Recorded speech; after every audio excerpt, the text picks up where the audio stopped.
திமுகவும் அதிமுகவும் ஒன்று சேர்ந்து ஆட்சி அமைக்க போறாங்க. இதை கேட்கும் போது பாஜகவினருக்கு எப்படி இருந்தது? அந்த கட்சியோட ஆன்மாக்களே அதை ஒத்துக்குமான்னு எனக்கு தெரியல. மேபி இது ஹைப்போதெட்டிக்கல் கொஸ்டினா இருக்கலாம். ஒருவேளை இணைந்திருந்தால் பாஜக என்ன நிலைப்பாடு எடுத்திருக்கும்? எங்களுக்குள்ள கவலை என்னன்னா, விஜய் ஆட்சிக்கு வந்தது இல்ல, காங்கிரஸ் கூட சேர்ந்திருக்கிறது என்றதான் மிகப்பெரிய கவலை. இதுக்கு காரணமே பாஜக தான் அப்படின்னு சில பேர் இல்ல, அது எல்லாரும் சொல்லுவாங்க. எல்லாருக்கும் பாஜக தான். இப்ப மழை பெஞ்சாலும் பாஜக, வெயில் அடிச்சாலும் பாஜக. இப்போ விஜய் ஆட்சிக்கு வந்ததும் அதுவும் பாஜக. காங்கிரஸ் சேர்ந்தது மட்டும்தான் பாஜகன்னு சொல்ல முடியாது. மத்த எல்லாத்துக்கும் பாஜக. ஒரு வாட்டி விஜய் எங்க பி டீம்னாங்க, அப்புறம் திமுகவே எங்க பி டீம்னாங்க.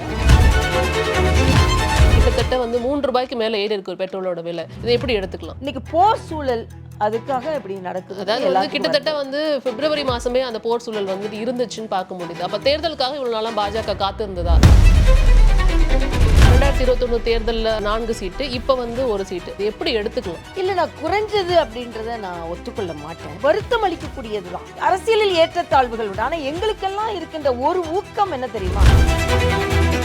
எதிர்த்து வாக்களிக்கல பாஜக அப்படின்னு பார்க்கப்பட்டது. ஏன்? ஆட்சி வரும்பொழுது அவர்களுக்கு ஒரு ஸ்பேஸ் கொடுக்கணும் அப்படின்றதான். காமராஜர் அதை தான் செஞ்சார். எப்ப பார்த்தாலும் பாஜகனா தமிழ்நாட்டுக்கானது இல்ல, தமிழ்நாட்டுக்குள்ளவர்கள் இவர்கள் கிடையாது, இவங்க வந்தா தமிழ்நாட்டுக்கு எதுவும் செய்ய மாட்டாங்க அப்படின்ற எண்ணம் வேண்டுமென்றே திமுக போன்றவர்களால் விதைக்கப்பட்டது. அப்படி இல்லை. எப்பொழுதுமே உங்களை பார்த்து எல்லாருமே சொல்லுவாங்க, right person in wrong party அப்படின்னு. அது என்னைக்காவது ஃபீல் பண்றீங்களா? வருத்தப்படுறீங்களா? ரொம்ப நாளா சத்தம் கேட்டுக்கிட்டே இருக்குங்கிறத பார்க்க முடியுது. பிஜேபி வரணும், தாமரை மலரணும்னு. ஆனா கடந்த 2021 தேர்தலில் 4 சீட்டு, இப்போ 1 சீட்டு. வாக்கு சதவீதத்தில் பெருசாக வித்தியாசம் இல்லை. 2-3% கீழே தான் இப்போ வரைக்கும் இருக்கிறாங்க. ஆனால் 2024 18% அடைஞ்சோம் அப்படின்னு சொல்லிட்டு இருந்த பிஜேபி இப்போ மறுபடியும் 2026 வாக்கு சதவீதம் குறைஞ்சிருக்கு. இது எப்படி எடுத்துக்கலாம்? இல்லை, நான் குறைஞ்சது அப்படின்றத நான் ஒத்துக்கொள்ள மாட்டேன். ஏன்னா எங்களோட வாக்கு சதவீதம் இப்போ நீங்கள் பார்த்தீங்கன்னா, நாங்கள் போட்டி போட்டது 27 இடங்கள். அப்போ பார்லிமெண்ட்டில் பார்த்தீங்கன்னா 22 பாராளுமன்றத்தில் நாங்கள் போட்டி போட்டோம். அதனால் வாக்கு சதவீதத்தில் அங்கே குறையலை அப்படின்றத நான் தெளிவுபடுத்துகிறேன். இன்னொன்று வருத்தம் அளிக்கக்கூடியது தான். நான் எப்படி ஒரு மாற்றம் கொண்டு வரணும் அப்படின்னு விஜய் அவர்களை மாற்றம் கொண்டு வந்துட்டாங்க அப்படின்னு பாராட்டுறோம். ஒரு விதத்தில் திராவிட முன்னேற்ற கழகம் அப்புறப்படுத்தப்பட்டதுன்றத ஒரு கன்சோலேஷனாக எடுத்துக்கொண்டா கூட, ஆனால் மனதிற்குள்ள மிகப்பெரிய நெருடல். தேசிய ஜனநாயக கூட்டணி, அதில் பாஜக ஒரு சாதனை செய்திருக்க வேண்டும். ஒரு மாற்றத்தை கொண்டு வர்றதுக்கு தான் நாமளும் முயற்சி செய்கிறோம். ஏன்னா திமுகவுக்கு மாற்றாக ஒரு டபுள் என்ஜின் கவர்மெண்ட் மாதிரி. ஏன்னா மரியாதைக்குரிய பாரத பிரதமரோட நல்ல எண்ணம் எனக்கு எப்போவுமே தெரியும். அவருக்கு எப்போவுமே தமிழ்நாட்டுக்கு பல நல்லவற்றை கொண்டு வர வேண்டும் என்று உள்ள கிடக்கை அவருக்கு இருக்கிறது.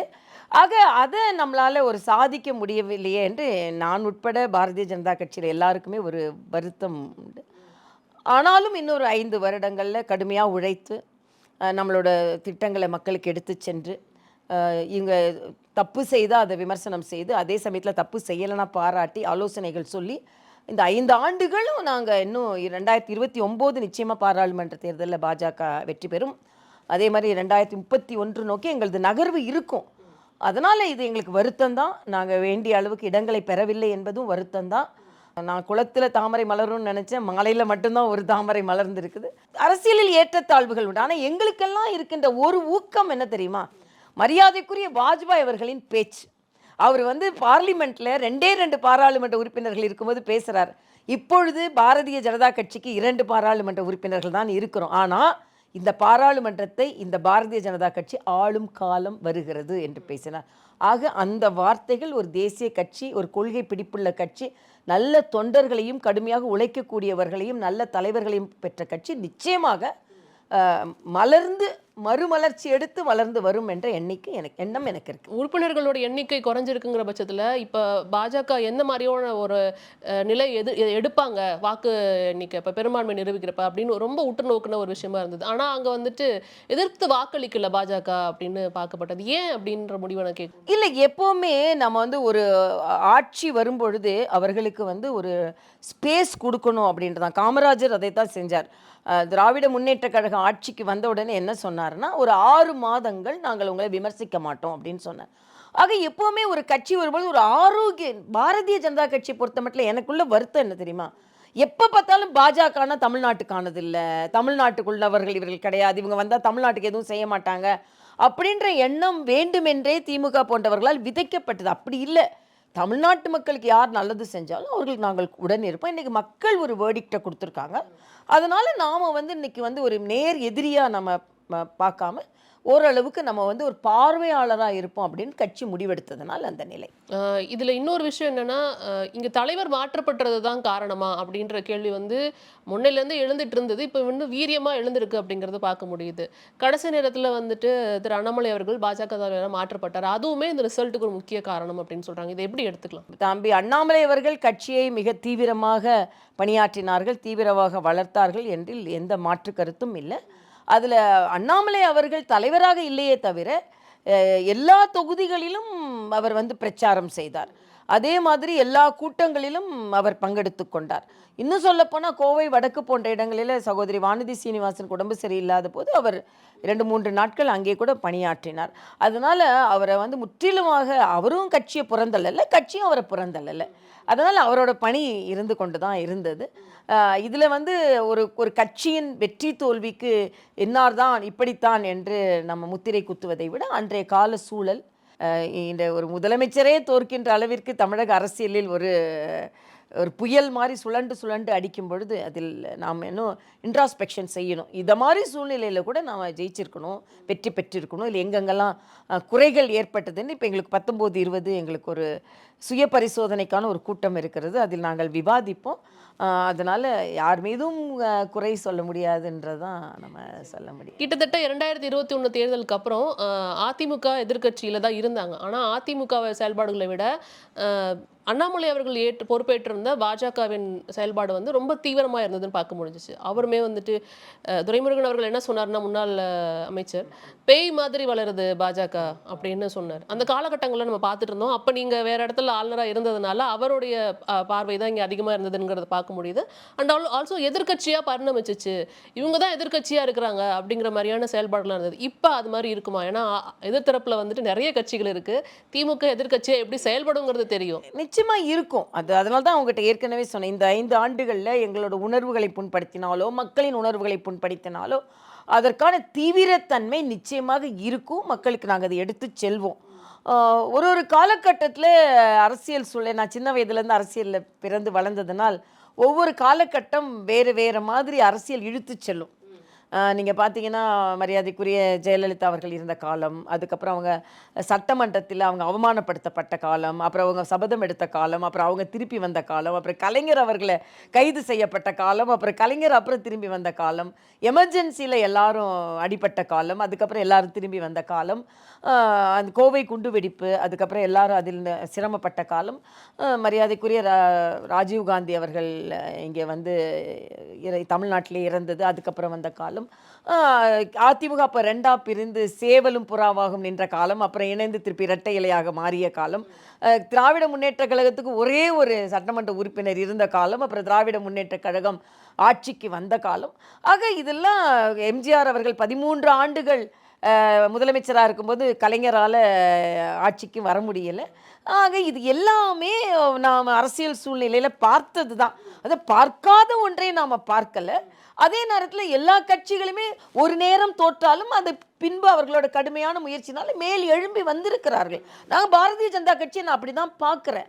நான் பாரதிய ஜனதா கட்சி பற்றி எங்களுக்கு வேர் பிடிப்பதற்கு கொஞ்சம் காலம் ஆனது. ஏன்னா எங்களை வேறாக பார்த்து கொண்டு இந்த வேர் சொல்கிற அந்த வேர் பிடிக்க வேண்டும் நினச்சா தமிழகத்தில் எங்களை வேற்றுமையோடு பார்த்து கொண்டிருந்தார்கள். இல்லை, நாங்கள் மக்களுக்கானவர்கள். இன்னும் சொல்லப்போனால் மரியாதைக்குரிய பாரத பிரதமர் எல்லா விமான நிலையங்களையும் விரிவாக்கினது. இன்றைக்கி தமிழகத்தில் போன ஆட்சி 11% நாங்கள் பொருளாதாரத்தில் வளர்ந்துருக்கோம்னு சொன்னால் மத்திய ஆட்சியின் இன்ஃப்ராஸ்ட்ரக்சரின் டெவலப்மெண்ட் நிச்சயமாக இருந்தது.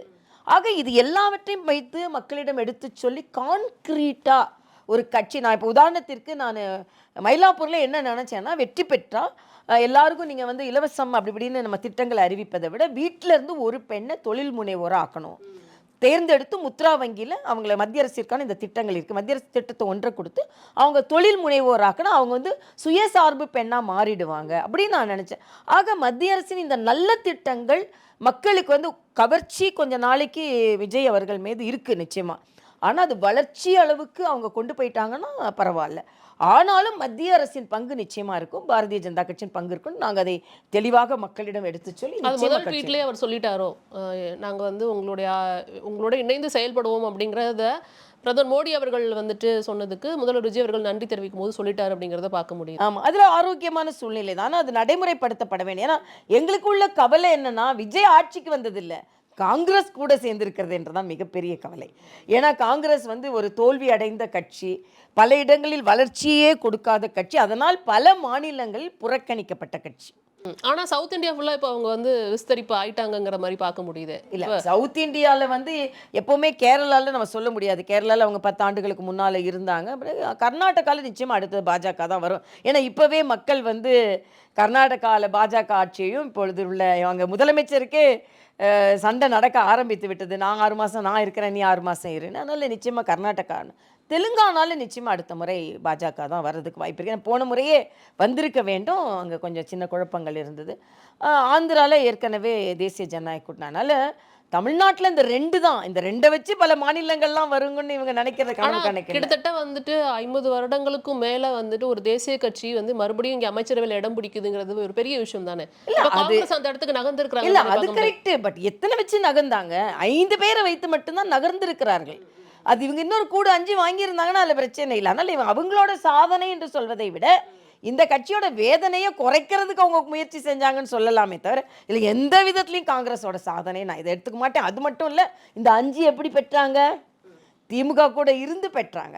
ஆக அவங்க விஜய் கூப்பிடுவாரான்னு பார்த்த உடனேயே அதை முறித்து கொண்டு, பாரத பிரதமர் சொன்ன மாதிரி ஒரு 20 ஆண்டு கால உறவை முறித்து கொண்டு உடனே என்ன பார்த்தா திமுக பாரதிய ஜனதா கட்சியை பார்லிமெண்ட்டில் காங்கிரஸுக்காகவே பல முறை மிக தீவிரமாக எதிர்த்தார்கள்.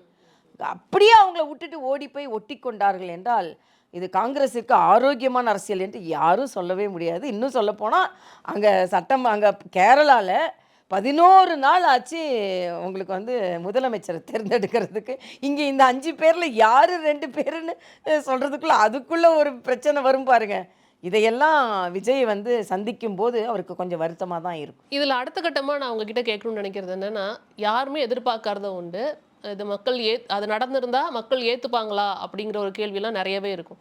திமுகவும் அதிமுகவும் ஒன்று சேர்ந்து ஆட்சி அமைக்க போகிறாங்க, அதிமுக ஆட்சியில் அமர்த்தி திமுக பின்னாடி இருந்து சப்போர்ட் பண்ண போகிறாங்க அப்படின்னு என்ன நடக்குது அப்படிங்கிற மாதிரி தான் இருந்தது. கடைசியில் அது உண்மை, அந்த பேச்சுவார்த்தை போனது உண்மை அப்படிங்கிறது முதல் கொண்டு எல்லாத்துக்கும் தெரிய ஆரம்பிச்சு. இதை கேட்கும்போது பாஜகவினருக்கு எப்படி இருந்தது?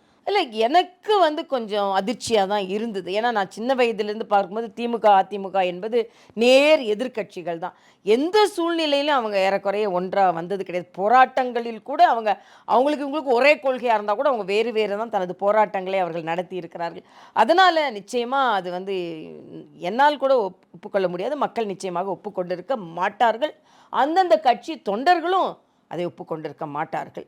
எனக்கு கிட்டத்தட்ட இறுதி வடிவம் பெற்றுச்சுன்னு சொன்னாங்களே. ஆமாம், பட் அது உறுதியாக இல்லாதனால தானே இறுதி வடிவமும் கலைந்து போய்விட்டு தானே. அது நடந்திருந்தால் தமிழக மக்களுக்கு இன்னும் பெரிய ஆச்சரியமாக இருக்கும். ஆனால் தலைவர்கள் அதை ஒப்புக்கொண்டிருப்பார்களான்றது எனக்கு மிகப்பெரிய கேள்விக்குறியாகத்தான் இருக்கிறது. ஏன்னா கம்யூனிஸ்ட் கட்சியில் இது பேபி அவர்கள் வந்துட்டு இதை சொல்லிட்டாருங்கிறத பார்க்க முடியுது. இதுக்கு வந்து அப்போ நிஜமாலே பேச்சுவார்த்தை நடந்திருக்கு, இறுதி வடிவம் ஆயிடுச்சு. ஒருவேளை இது வந்து தடுத்தது வந்துட்டு லெஃப்ட் சைடில் இருக்கிறவங்க தடுத்துருக்காங்களோ அப்படிங்கிற மாதிரி ஒரு கண்ணோட்டம் போயிட்டு. அப்படிலாம் இல்லை, லெஃப்ட் சைடில் தடுக்கிறதுக்கு வாய்ப்பு இல்லை. அவங்க தான் நேராக உள்ள வந்துட்டாங்களே முதல்லையே. இந்தந்த கட்சியுமே அந்த கட்சியோட ஆன்மாக்களே அதை ஒத்துக்குமான்னு எனக்கு தெரியல. ஏன்னா 2 கட்சியுமே வேறு மாதிரி வேறு ஒரு தன்மையில் வளர்ந்த கட்சிகள், 2யும் எதிரெதிராக வளர்ந்த கட்சிகள். 2 தலைவர்களும் நேர் எதிரான ஒரு நிலைப்பாடை ஒரு 100 ஆண்டாக தமிழகத்தில் கொண்டவர்கள். அதனால அது ஏற்பட்டிருக்குமா அப்படின்றது ஏற்படலை. உங்களுக்கு ஏன் மறுபடியும் நான் அதை கேட்குறேன் அப்படின்னா, மேபி இது ஹைப்போதெட்டிக்கல் கொஸ்டினாக இருக்கலாம். ஒருவேளை இணைந்திருந்தால் பாஜக என்ன நிலைப்பாடு எடுத்திருக்கும்? இல்லை, பாஜகவை பொறுத்த மட்டும் நீங்கள் வந்து நாங்கள் வந்து இப்போ நடுநிலை தான் வதித்திருப்போம், இப்போவுமே என்ன செஞ்சுருக்க முடியும் எங்களால்? நாங்கள் ஒரு உறுப்பினரை வைத்துக்கொண்டு ஏன்னா எங்க கூட அதிமுக ஏன்னா கூட்டணியில அதிமுக அதான் உங்களோட சார், கூட்டணியில அதான் எங்க கூட இருந்தாங்க. இருந்த பாஜகவை தீவிரமா எதிர்த்தது திராவிட முன்னேற்றக் கழகம். அப்படிங்கிற பட்சத்துல இவங்க 2 பேரும் இணையறாங்கன்னா, பாஜகவின் நிலைப்பாடு என்னவா இருந்திருக்கும்? அதுதான் என்ன என்ன நிலைப்பாடு நாங்க பாட்டுக்கு ஆச்சரியத்தோட பார்த்து கொண்டு இருந்திருப்போம், அவ்வளவுதான். வேற என்ன செஞ்சிருக்க முடியும் இதுல அரசியல்ல? இதுல ஆனா இன்னொரு பெர்ஸ்பெக்டிவ் இருக்கு மேம். இதுக்கு காரணமே பாஜக தான் அப்படின்னு சில பேர் இல்ல சொல்றத அது பார்க்க முடியுது. எல்லாரும் சொல்லுவாங்கங்க, எல்லாருக்கும் பாஜக தான். அது வந்து இப்ப மழை பெஞ்சாலும் பாஜக, வெயில் அடிச்சாலும் பாஜக. இப்போ விஜய் ஆட்சிக்கு வந்ததும் அதுவும் பாஜக. காங்கிரஸ் சேர்ந்தது மட்டும்தான் பாஜகன்னு சொல்ல முடியாது, மற்ற எல்லாத்துக்கும் பாஜக தான் சொல்லுவாங்க. அதுவே எனக்கு ஒரு வித மகிழ்ச்சிங்க. பாஜக எங்க இருக்கு எங்க இருக்குன்னு கேட்டுக்கொண்டிருந்த தமிழ்நாட்டுல எந்த நகர்வு எடுத்தாலும் அதுக்கு பாஜக தான் காரணம்னு சொல்லும்போது உண்மையிலேயே பாஜக ஒரு பலத்தை பெற்றிருக்கிறது என்ற வகையில் எனக்கு இல்ல மகிழ்ச்சி தான். அதுதான் அவங்க கேக்குறாங்க. இப்ப அதிமுக நேரடி கூட்டணியில இருக்கு அப்படின்னா, திமுக மறைமுக கூட்டணியில இருக்கு. அதனால தான் இப்படி ஒரு நகர்வு இதெல்லாம் நடந்திருக்கு. சும்மா, அதாவது நாங்க நேர்மறையா அரசியல் செய்து கொண்டு இருக்கிறோம். எங்க மேல எந்த குற்றச்சாட்டும் இப்போதைக்கு சொல்ல முடியாது. அதனால இப்படி ஏதாவது பி டீம் சி டீம், அதான் நான் அடிக்கடி சொல்லுவேன், நாங்கள் பி டீம் தான், பீப்புள்ஸ் டீம் தான். ஒரு வாட்டி விஜய் எங்கள் டீம் பி டீம்னாங்க, அப்புறம் திமுகவே எங்கள் பி டீம்னாங்க, அதுக்கப்புறம் காங்கிரஸ் மட்டும்தான் எங்கள் பி டீம்னு சொல்ல முடியாது, மற்ற எல்லாத்தையும் சொல்லிட்டாங்க. அதனால சும்மா இது பொழுதுபோக்குக்கு போகிறோம் போக்கில் சொல்லி கொண்டு போவது தான். பாஜக அந்த எந்த டீமும் கிடையாதுன்றது எனது கருத்து. இன்று பெட்ரோல் டீசல் விலையை எதிர்த்து வந்து எதிர்க்கட்சிகள் ஆர்ப்பாட்டத்தில் ஈடுபட்டிருக்கிறாங்க. அதை எப்படி எடுத்துக்கலாம்? ஏன்னா இப்போ வந்து கிட்டத்தட்ட வந்து ₹3 மேலே ஏறி இருக்கு ஒரு பெட்ரோலோட விலை. அதாவது கச்சா எண்ணெய் விலை குறையும் பொழுது இதை மக்கள் அனுபவிக்கவில்லை. ஆனால் கச்சா எண்ணெய் விலை ஏறும்போது மக்கள் மீது அந்த வரி சுமத்தப்படுகிறது அப்படிங்கிற குற்றச்சாட்டு நீண்ட நெடிய காலமாக பாஜக மீது இருக்கு. இதை எப்படி எடுத்துக்கலாம்? இல்லை, இதில் வந்து நீங்கள் ஒரு பட்டியலை மத்திய பாஜக வெளியிட்டிருக்கிறது.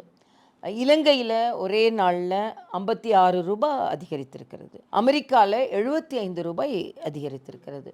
ஆக எல்லா நாடுகளிலும் ஏற்றம் கொண்ட விலை. ஏன்னா நம்ம கிட்ட இந்த பிரச்சனை இல்லை, இந்த பிரச்சனை வந்து அகில இந்திய உலக அளவில் உள்ள பிரச்சனை. அதனால் எல்லா நாடுகளையும் நீங்கள் வந்து ஒப்பிட்டு பார்க்கும் பொழுது ₹3 மக்கள் மீது எந்த பழுவையும் சுமத்திரக்கூடாது. ஆனால் அதே நேரத்தில் இப்போது வேற வழி இல்லை அப்படின்ற நிலைமையில் இன்னைக்கு பிரதமர் இருப்பதை நாம் உணர்கிறோம். இன்னும் சொல்லப்போனால் இதெல்லாம் முதல்லே அவங்க ஏற்றி விட்டார்கள். ஆனால் எல்லா இடங்களிலும் குறையும் போது குறையலைன்றதை நான் ஒத்துக்கொள்ள மாட்டேன். பாண்டிச்சேரியில் நான் வந்து துணைநிலை ஆளுநராக இருக்கும்போதே முதல்ல ₹3 பெட்ரோல் டீசல் விலையை ஆரம்பத்திலே குறைச்சோம். நான் கூட அடிக்கடி சொல்லுவது உண்டு, பெட்ரோல் போடவும் பாண்டிச்சேரிக்கு வராங்க, வேறு ஒன்று போடவும் பாண்டிச்சேரிக்கு வராங்கன்னு விளையாட்டாக சொல்லணும். அதனால் நாங்கள் குறைச்சோம். அது மட்டும் உங்களுக்கு நல்ல ஞாபகம் இருக்கும்னு நினைக்கிறேன். வேட் எல்லா இடங்களிலும் குறைச்சிட்டு அதை வந்து தமிழ்நாட்டில் மட்டும்தான் அவங்க குறைக்க மறுத்தாங்களே தவிர எல்லா இடங்களிலும் நிர்மலா சீதாராமன் ஒரு கோரிக்கை வைத்தாங்கன்றக்காக எல்லா மாநிலங்களும் குறைத்தாங்க. அதனால் வந்து குறைக்க வேண்டிய நேரத்தில் குறைச்சாங்க, குறைக்காமலே இல்லைன்றதும் இல்லை. இன்றைக்கி போர் சூழல் அதுக்காக இப்படி நடக்குது. அதாவது வந்து கிட்டத்தட்ட வந்து பிப்ரவரி மாசமே அந்த போர் சூழல் வந்துட்டு இருந்துச்சுன்னு பார்க்க முடியுது. அப்ப தேர்தலுக்காக இவ்வளவு நாளா பாஜக காத்து இருந்ததா? தேர்தல் முடிந்த பிறகு இந்த விலையேற்றத்தை அறிவித்திருக்கிறாரு. இல்லை, நான் இதில் ஒன்று சொல்கிறேன். 5 மாதங்களுக்குள்ள பணத்தை அப்படியே போட்டால் அது மக்கள் மீது அக்கறையில் நாங்கள் போடுறோம், எங்களுக்கு தேர்தல் பிரச்சனையே கிடையாது. எல்லா திட்டங்களும் நாங்கள் அறிவிக்கிறோம், ஆனால் எங்களுக்கு தேர்தலே பிரச்சனை. ஆனால் பாஜக ஒன்று சொன்னால் மாத்திரம் எல்லாமே தேர்தலுக்கு அப்படின்னு சொல்கிறத ஒத்துக்கணும். அது வரைக்கும் நிர்வாகமாக சமாளிக்க முடிந்திருக்கிறது, இப்போ சமாளிக்க முடியல. அப்படி பார்த்தா இன்னும் அடுத்த மாதம் அடுத்த வருடம் வந்து யூபி தேர்தல் வருகிறது, எல்லா இடங்களிலும் பஞ்சாயத்து தேர்தல்கள் வந்து கொண்டு தான் இருக்கிறது. அதனால் இதுக்கும் சம்பந்தம் இல்லை. சமாளிக்க முடிந்ததை சமாளிக்கிற நேரத்தில் சமாளித்தார்கள் என்பது. விலை குறைவு காரணம் காட்டி இங்கே பெட்ரோல் விலை குறைக்கப்படலை, டீசல் விலை குறைக்கப்படலை. அந்த குற்றச்சாட்டு இங்கே நியாயம் தானே? இல்லை, அதைத்தான் நான் சொல்கிறேன். அதில் வந்து நீங்கள் பார்த்தீங்கன்னா இன்னும் சொல்லப்போனால் இதில் வந்து குறிப்பிட்ட சதவீதம் வந்து மாநில அரசோட பங்கு. இல்லை, மாநில அரசுகள் என்றைக்குமே அதை குறைத்ததில்லை. மத்திய அரசு நான் ஏற்கனவே சொன்ன மாதிரி அட் அ டைம் எல்லா இடங்களிலும் குறைத்தாங்க. அதில் ஒரு சர்க்குலரே போட்டிருந்தாங்க, அப்போ திமுக குறைக்கல. ஆக மாநில அரசுகளையும் அதை செய்யலை. எப்பொழுதுமே அவங்கள பார்த்து எல்லாருமே சொல்லுவாங்க, அதாவது வந்துட்டு right person in wrong party அப்படின்னு. அது என்னைக்காவது ஃபீல் பண்ணுறீங்களா, வருத்தப்படுறீங்களா? இல்லை வந்து ஸ்டில் நீங்கள் வந்து பாஜகவோட தான் கண்டினியூ ஆவீங்க அப்படின்னு நீங்கள் சொல்கிறீங்களா? நான் வந்து ரைட் பர்சன் இன் ரைட் பார்ட்டியாக தான் இருக்க விருப்பப்படுறேன். அதனால தான் சில பேர் என்னை எழுதும்போது, அக்கா நீங்கள் வந்து உங்களை பிடிக்கும் பாஜகவை பிடிக்காது அப்படின்னு எழுதும்போது, எனக்கு பாஜகவையும் பிடிக்கணும் என்னையும் பிடிக்கணும், அதுதான் என்னோட எண்ணமாக இருக்குது. நான் கட்சியில் 1-2 ஆண்டுகள் இல்லை, ஏறக்குறைய மருத்துவக் கல்லூரி உயர்கல்வி மாணவியாக ஆன காலத்திலேருந்து நான் பாஜகவில் இருக்கிறேன். பாஜகவோடு சேர்ந்து தான் வளர்ந்து கொண்டு இருக்கிறோம். எங்கள் மேலே ஒரு குற்றச்சாட்டு, ஏதோ நிறைய தோல்விகளை தான் கண்டிருக்கிறார்கள் என்று. பாஜக வளர்ந்து வருகின்ற சூழ்நிலை அப்படி தான், எங்கள் பலம் அப்படி தான் இருந்து கொண்டு இருந்தது. பலவீனமாக இருந்து அப்புறமாக தான் பலம் பொருந்தியவர்களாக மாறிக்கொண்டு இருக்கிறோம். தமிழ்நாட்டில் பாஜகவில் இணைந்து பணியாற்றியது என்பது ரொம்ப சாதாரண காரியம் இல்லை. ஆனாலும் எந்த உறுதியை நான் 28 ஆண்டுகளுக்கு முன்னால் இருந்தேன், அதே உறுதியோடு தான் இப்பவும் இருக்கிறேன். நிச்சயமாக தமிழகத்தின் சூழ்நிலையை மாற்றுவதற்கு என்னோட பங்கு நிச்சயமாக இருக்கும். பாஜகவா தான், தாமரையோடு தான் என்னை அடையாளம் படுத்திக் கொள்வேன். தொடர்ந்து பார்க்கலாம் மேம் எப்படி போகுது அப்படிங்கிறது. நிறைய கேள்விகளுக்கு ரொம்ப அழகா எப்பொழுதும் போல எங்களுக்கு பதில் சொன்னீங்க. எப்போதும் போல நாங்க வந்து அந்த ஆரவை ஃபீல் பண்ணோம் நீங்க பேசும்பொழுது. நேரத்திற்கு ரொம்ப நன்றி. Thank you so much.